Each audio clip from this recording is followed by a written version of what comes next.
جی جناب. جی سر میرا کوشچن یہ تھا کہ جب نبی اکرم صلی اللہ علیہ وسلم کے بعد اللہ تعالیٰ کے ساتھ رابطہ نہیں کیا جا سکتا، اور جو شخص رابطہ کرے اس کو پیغمبر کہتے ہیں، اور اللہ تعالیٰ قرآن پر بھی کہتا ہے کہ اللہ تعالیٰ کی شان نہیں کسی عام انسان کے ساتھ باتوں کو، تو پھر جو سلسلہ سمجھ امامت ہے نہیں آ رہا اس کیا کہہ رہے میں ہیں بھی بھائی؟ دوبارہ کہہ دیں، دوبارہ شروع سے کہہ دیں جی کیا کہہ رہے ہیں. جی میں یہ کہہ رہا ہوں کہ اللہ تعالیٰ سے عام بندہ رابطہ نہیں کر سکتا، جو رابطہ کرتا ہے اسے نبی کہتے ہیں، اور آپ صلی اللہ علیہ وسلم کے بعد کوئی نبی نہیں، آپ صلی اللہ علیہ وسلم خاتم النبی ہیں. تو جو اچھا سلسلہ امامت ہے، جتنے بھی امام ہیں، امام علی سے لے کر امام حسن عسکری اور امام محمد مہدی جو ہیں ان تک، تو یعنی یہاں پر پاکستان انڈیا میں تو یہ بتایا جاتا ہے کہ ان کا اللہ تعالیٰ سے رابطہ ہے اور ان کو تائید ہوتی ہے تو غیب سے آواز آتی ہے. تو اس میں آپ کا کیا موقف ہے؟ یعنی باقی کیا انہیں اللہ تعالیٰ کی اطاعت ہے؟ اس کو اللہ تعالیٰ کی اطاعت ہے تو وہ نبی ہوتا ہے. جی. آپ کا جو ہے نا، آپ کا جو موقف ہے کہ اللہ تعالیٰ جی سے وہ رابطہ صرف انبیاء کا ہوتا ہے، یہ بالکل غلط بات ہے. اللہ تعالیٰ سے جی رابطہ ہر انسان کا ہوتا ہے. آپ صبح نماز پڑھتے ہیں تو یہ رابطہ ہے اللہ تعالیٰ سے. ظہر کو نماز پڑھتے ہیں اللہ تعالیٰ سے رابطہ ہے. عصر کو نماز پڑھتے ہیں اللہ تعالیٰ سے رابطہ ہے. سجدہ کرتے ہیں اللہ تعالیٰ سے رابطہ ہے. یہ سب اللہ تعالیٰ سے رابطے ہیں، ہے کہ نہیں ہے؟ غلط کہہ رہا ہوں یا صحیح کہہ رہا ہوں؟ ہاں جی بالکل، میں نے بالکل صحیح کہہ رہا ہے. ہاں، یہ سب اللہ تعالیٰ سے رابطہ ہیں. لیکن اللہ کی جانب سے جو وحی آتا ہے یا تائید جی آتی ہے، یہ کیا صرف انبیاء علیہ السلام کے لیے مخصوص ہے یا غیر نبی کو بھی مل سکتا ہے؟ اگر غیر نبی کو نہیں مل سکتا اللہ کی جانب سے کوئی پیغام، کوئی بات، کوئی علم، تو پھر اگر ہم ادعا کریں کہ فلان شخص کو اللہ کی جانب سے ایک علم آیا ہے یا پیغام آیا ہے یا اس سے بات ہوئی ہے، کلام آیا ہے، اللہ کی جانب سے وحی آیا ہے، تو پھر تو وہ شخص نبی بن جاتا ہے. ٹھیک ہے نا؟ پھر وہ شخص جی نبی بن جاتا ہے. اور لیکن ان دونوں باتوں میں حقیقت کیا ہے؟ کیا غیر انبیاء علیہم السلام کو اللہ تعالیٰ کی جانب سے مل سکتا ہے پیغام، ملائکہ سے ملاقات، کہ اللہ کچھ کہہ دے؟ تو بالکل ہو سکتا ہے. یہ قرآن کریم اس کا واضح ثبوت ہے. ملاحظہ فرمائیے، اعوذ باللہ من جی الشیطان الرجیم، سورہ مریم، سورہ مریم آیہ نمبر 16. وَاذْكُرْ فِي الْكِتَابِ مَرْيَمَ إِذِ انْتَبَذَتْ مِنْ أَهْلِهَا مَكَانًا شَرْقِيًّا. حضرت مریم علیہ السلام اپنے گھر والوں سے دور چلی گئی، مشرق کی طرف انہوں نے اپنے لیے ایک جگہ بنا دیا. اچھا، فَاتَّخَذَتْ مِن دُونِهِمْ حِجَابًا، اپنے گھر والوں سے اس نے اپنے لیے ایک جھونپڑا بنایا، ایک حجاب، ایک پردہ بنایا. فَأَرْسَلْنَا إِلَيْهَا رُوحَنَا، ہم نے ان کی طرف اپنی روح کو بھیجا، یعنی جبرائیل علیہ السلام کو. فَتَمَثَّلَ لَهَا بَشَرًا سَوِيًّا، جبرائیل علیہ السلام آئے مریم کے سامنے اور ایک بالکل ایک کامل انسان کی طرح وہاں پہ آ گئے. قالت انی، مریم تو اپنے پردے میں ہے، قالت انی اعوذ بالرحمن منک ان کنت تقیا. مریم علیہ السلام نے کہا کہ اگر آپ اللہ سے ڈرتے ہیں تو میں اللہ سے پناہ مانگتی ہوں کہ میرے پردے میں آپ مرد ہو کر یہاں پہ داخل ہوئے ہیں. تو جبرائیل علیہ السلام نے کہا قال انما انا رسول ربک، میں، جبرائیل علیہ السلام نے کہا میں تو صرف تیرے رب کا پیغام لے کے آیا ہوں، لِأَهَبَ لَكِ، تاکہ میں تجھے دے دوں، غلاما زکیہ، ایک بہت پاک بیٹا. قالت انا یکون لی غلام ولم یمسسنی بشر ولم اکو بغیا. مریم علیہ السلام نے کہا کہ کیسے ہو سکتا ہے کہ اللہ مجھے بیٹا دے دے؟ میں تو باقرہ ہوں، میرا تو کبھی کسی بشر نے کسی انسان نے مجھے ٹچ بھی نہیں کیا.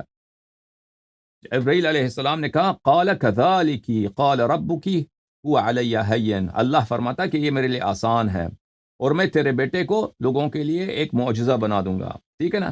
پھر حضرت مریم علیہ السلام جاء المخاض، اس کو جو ہے برتھ کی جو پین ہے، برتھ کا جو درد ہے وہ آ گئی. فناداها من تحتها الا تحزنی قد جعل ربک تحتک سریا.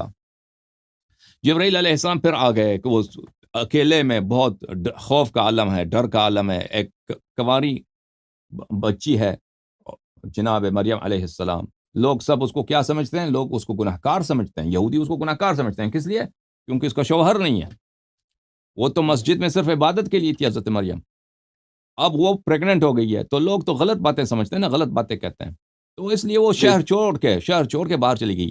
تو اس حالت میں وہ اس کی بچے کی پیدائش ہو رہی ہے، تو بہت اس تنہائی میں ڈر ہے، وہ خوف ہے. اس پیدائش کے وقت درد بھی بہت ہوتا ہے. تو اللہ نے جبرائیل علیہ السلام کو بھیج دیا. جبرائیل علیہ السلام نے اس سے بات کی اور اس کو دلاسا دے دیا. اچھا، آیات بہت واضح ہیں اور اس کے آیات کے متعلق بہت ساری روایات ہیں. میں آپ کی خدمت میں عرض کروں کہ اس کے علاوہ بہت سارے اور ہیں. میں آپ کی خدمت میں عرض کروں کہ لوگ کہ جو نبی نہیں تھے ان سے اللہ تعالیٰ نے خطاب کیا. مثلا کتاب تفسیر الطبری میں ملاحظہ فرمائیے یہاں پہ جلد نمبر 11 میں القول فی تعویلہ تعالی سورہ مائدہ آیہ نمبر 111 وَإِذْ أَوْحَيْتُ إِلَى الْحَوَارِيِّينَ اللہ فرماتا ہے میں نے حواریین حضرت عیسیٰ علیہ السلام کے اصحاب کو ان کو وحی بھیجا ان آمنوا بی وبرسولی کہ ایمان لاؤ مجھ میں اور میرے رسول میں. تو حواریین نے کیا کہا؟ قالوا آمنا واشہد بأننا مسلمون. حواریون نے کہا یا اللہ ہم ایمان لاتے ہیں اور تو شاہد رکھ ہم مسلمان ہیں. اور انہی حواریون نے بعد میں غداری بھی کی اور حضرت عیسیٰ علیہ السلام کو ان میں سے کچھ نے قتل بھی کرا دیا. یعنی قتل تو نہیں کرایا، قتل کا منصوبہ بنایا، کوشش کی تھی. بلی واختلفت الالفاظ اہل التاویل فی قوله تعالی وَإِذْ أَوْحَيْتُ وَإِنْ كَانَتْ مُتَّفِقَةَ الْمَعَانِي. وحی کا کیا مطلب ہے یہاں پر؟ بلی وحی کا مطلب ہے سودی نے کہا ہے قذفت فی قلوبہم اللہ نے ان کے دلوں میں یہ بات ڈال دی. دوسروں نے کہا الہام کر دی، ان کو الہام کر دی. ٹھیک ہے نا. لیکن قرآن یہ سب سودی کی بات ہو یا دوسرے علماء کی بات ہو کہ یہ الہام یا ان کے دل میں ڈال دیا ہے، بہرحال قرآن کا لفظ یہ ہے کہ میں نے وحی کیا ان کی طرف. ظاہر یہی ہے کہ اللہ کی جانب سے وحی آیا. اب واقعاً ان کے دل میں کوئی بات آئی ہے، اس کو قرآن وحی کہہ رہا ہے، اس کی کوئی دلیل نہیں ہے. قرآن کے الفاظ واضح ہیں کہ وحی آیا ہے اس کو. اس کے علاوہ حضرت موسیٰ علیہ السلام کی والدہ. بہرحال شیعوں کا عقیدہ یہ ہے کہ ملائکہ ائمہ علیہم الصلوۃ والسلام کے پاس آتے ہیں. تنزل الملائکۃ والروح فیہا باذن ربہم من کل امر. آپ کو پتہ ہے سورہ قدر آپ کو پتہ ہے میرے بھائی؟ ہاں سورہ قدر میں اللہ کیا فرماتا ہے؟ تنزل الملائکۃ والروح فیہا. ملائکہ اور روح ہمارے نزدیک جبرائیل سے بھی ایک بڑا ملک ہے. اچھا وہ شب قدر کو نازل ہوتے ہیں، نیچے آتے ہیں. تو ہر سال آتے ہیں نہیں آتے ملائکہ؟ جی آتے ہیں. ہاں کس کے پاس آتے ہیں؟ لوگوں کے پاس تو نہیں آتے. ہاں کس کے پاس آتے ہیں پھر؟ وہ اللہ تعالیٰ کی طرف سے زمین پر آتے ہیں. کس کے پاس آتے ہیں زمین پہ؟ وہ اسے سیر کے لیے آتے ہیں. کوئی بھی ان کا مقصد ہوگا جو اللہ نے دیا ہوگا، لیکن تو فزیکل جو نازل ہوتے ہیں وہ کیا لے کے آتے ہیں؟ کیا لے کے آتے ہیں؟ اللہ کا پیغام. کیا اللہ کا پیغام؟ وہ ایسے ہی لوگوں کے لیے تو نہیں لے کے آتے. کس کے لیے لے کے آتے ہیں؟ اس کے لیے لے کے ائمہ کے لیے. بالکل ائمہ طاہرین علیہ السلام کے لیے لے کے آتے ہیں. ٹھیک ہے نا. یہ واضح دلیل ہے کہ اس امت میں ایسے افراد ہیں جن پہ ملائکہ نازل ہوتا ہے. قرآن کہہ رہا ہے کہ تنزل الملائکہ. یہ آیت منسوخ تو نہیں ہے. رسول صلی اللہ علیہ وآلہ وسلم کے بعد بھی ملائکہ نازل ہوتے ہیں. یہ کس کے پاس آتے ہیں؟ یہ کوئی مدرسہ حقانیہ کے مولویوں کے پاس آتے ہیں ملائکہ؟ نہیں. ہاں اچھا اور کوئی سوال ہو بھائی حکم کریں. جی میں اصل میں کہہ رہا تھا کہ آپ نے جو سورہ مریم کی آیات پیش کی نا، وہ دیکھیں ختم نبوت سے پہلے کا سلسلہ ہے. تب حضرت عیسیٰ بھی نبی تھے اور زمین کا یعنی کانٹیکٹ اللہ تعالیٰ کے ساتھ برقرار تھا. لیکن آپ سنوں کے جانے کے بعد مریم نبی نہیں ہے نا. مریم نبی نہیں ہے. ہاں نبی نہیں ہے. یعنی غیر نبی پہ وحی آتی ہے، غیر نبی سے فرشتوں ملاقات آتے ہیں، اللہ کی جانب سے پیغام آتا ہے. کہنے کا مقصد یہ ہے. لیکن اللہ کے نبی آخری نبی صلی اللہ علیہ وسلم سے پہلے تک یہ ہوتا تھا، ان کی وفات کے بعد منقطع ہو گیا. نہیں ہو گیا. نہیں بات یہی ہے کہ اللہ کے نبی آخری نبی کے بعد نبوت منقطع ہو گیا. ایک چیز جو نبوت وہ غیر انبیاء کے لیے بھی ہے. ٹھیک ہے نا. ملائکہ سے ملاقات، اللہ کی جانب سے علم آ جانا. حضرت مریم علیہ السلام نبی ہیں. نبی ہاں اگر نبوت کو ڈیفائن کر دینا. نبوت میں نے ڈیفائن بہت دفعہ کیا، ابھی دوبارہ ڈیفائن کر دوں گا. نبوت سے مراد اگر یہ ہوتا کہ ملائکہ سے ملاقات اللہ کی جانب سے وحی، تو پھر آپ کو کہنا ہوتا کہ حواریین بھی کیا ہیں؟ حواریین بھی نبی ہیں. موسیٰ علیہ السلام کی جو والدہ ہیں وہ بھی نبی ہیں، مریم بھی نبی ہیں. لیکن کوئی یہ نہیں کہتا کہ یہ نبی ہیں، انبیاء ہیں. ٹھیک ہے نا. یہ کوئی نہیں کہتا کہ یہ لوگ انبیاء ہیں. ٹھیک ہے. تو پھر نبوت اگر نبوت اسی کا نام ہے کہ ملائکہ سے ملاقات یا اللہ کی جانب سے وحی کا تلقی، وحی کا قبول کرنا، تو پھر ان کو تم نبی کہہ دو. ان کو کوئی نبی نہیں کہتا. تو پھر پتہ چلا کہ نبوت اس چیز کا نام نہیں ہے. تو نبوت ختم ہوا ہے، لیکن جس چیز کا جو چیز نبوت نہیں ہے اور انبیاء کے لیے مخصوص نہیں ہے. اگر وہ جاری رہے تو اس میں کوئی حرج نہیں. اب نبوت کس چیز کا نام ہے؟ میں نے بار بار کہہ دیا آپ کی خدمت میں.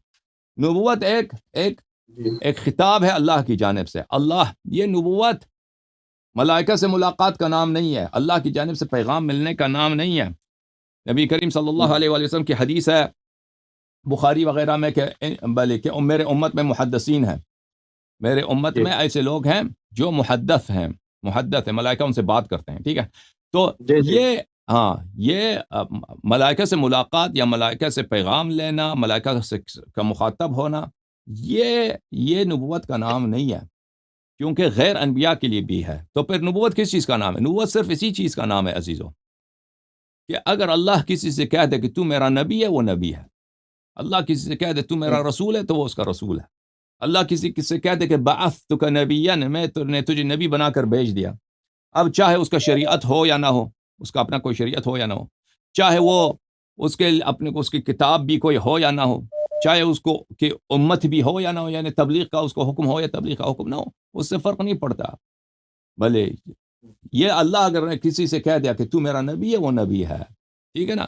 یہ عہدہ، یہ مقام، یہ خطاب کہ کوئی اس کو یہ ٹائٹل ملے کہ یہ نبی ہے، یہ نبی کریم صلی اللہ علیہ وآلہ وسلم کے بعد یہ ان کی عظمت کی وجہ سے، ان کے احترام میں، ان کی تعظیم کے لیے یہ ٹائٹل کسی کو نہیں ملنے والی. ٹھیک، اور حکم کریں. بہت شکریہ جناب اللہ یادی صاحب، بہت شکریہ. خدا آپ کو عزت دے، بہت مہربانی. اور کوئی حکم؟ کچھ بھی نہیں؟ نہیں، بہت شکریہ. Okay, thank you. خدا حافظ. تھینک یو، بہت مہربانی. آپ مزید کال لیتے ہیں اپنے بھائیوں کا، جماعت مخالفین کا.